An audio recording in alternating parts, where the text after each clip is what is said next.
안녕하세요. 서울꿈입니다. 상가 사면 잠실 아파트 주는 재건축 잠실 장미 아파트. 재건축 상가에 투자하면 아파트 받을 수 있다라고 합니다. 재건축에 관심을 가지시는 분들, 그리고 1순위 청약을 못하시는 분들이 소액 상가 지분으로 아파트 조합원을 누리실 텐데요. 샘플이 될 아파트가 바로 잠실 장미 아파트입니다. 주공호 단지 또는 진행되고 있는 잠실 진미크와 달리 사람들의 관심 속에서 조금은 멀어진 재건축 아파트지만 조용히 찬스를 노리는 승냥이처럼 진행되고 있습니다. 장미 아파트는 잠실사동 또는 신천동에 위치해 있으며 1부터 3차까지 있습니다. 그냥 묶어서 잠실장미라고 하며 총 3,522세대 28평부터 64평으로 이루어져 있습니다. 용적률은 200% 이하, 지분은 13평에서 34평으로 평형의 반 정도 된다고 보면 편할 것 같네요. 지금도 다른 이웃한 아파트들 파크리오 잠실 진미크 같이 재건축하면 됩니다. 걸릴 게 없는 아파트이며 건축 연도도 이미 가장 오래되었고 입지 또한 한강변에 2호선 주변에 혐오시설 하나 없고 주거지로는 완벽한 입지를 자랑합니다. 하지만 못합니다. 안 하는 걸 수도 있지만 못하고 있습니다. 크게 이유는 두 가지 정도 볼 수 있는데요. 하나는 기대감입니다.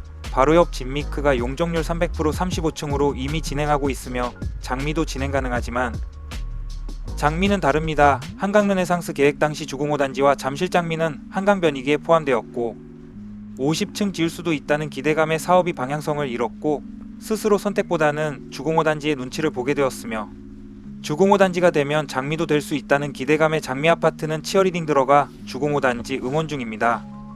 하지만 아이들 급식비 못 줘서 낙마한 오세훈 시장이 물러남으로 암흑기가 드리워졌고 계속된 연임의 박원순 시장, 잠실 재건축 50층 계획은 어려워 보였습니다. 기다리는 자에게 복이 있는 것인지 시장이 다시 오세훈 시장이 되었고 한강 개발에 진심인 오세훈 시장의 기대감에 다시 주공호 단지는 70층 개발 계획을 내놓았습니다. 이렇다 보니 잠실 장미 조합원 입장에서는 35층 개발할 수 없습니다. 주공호 단지 70층 되면 못해도 50층 이상 올려야죠. 기대감에 스스로 멈춘 재건축이 되었습니다.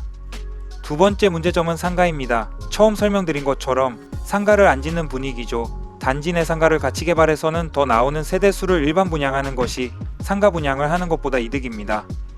그래서 상가는 적게 짓고 상가 조합원들에게 소형 아파트 제공하는 쪽으로 재건축이 진행되는데 문제는 상가가 너무 많습니다.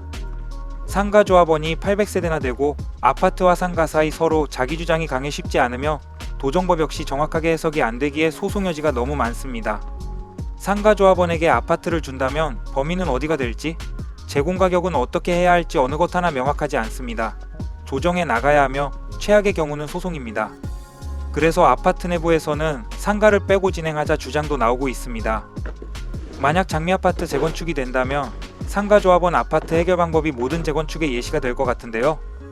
그럼 상가 지분 어느 정도 확보해야 아파트를 받을 수 있을지는 모른다입니다.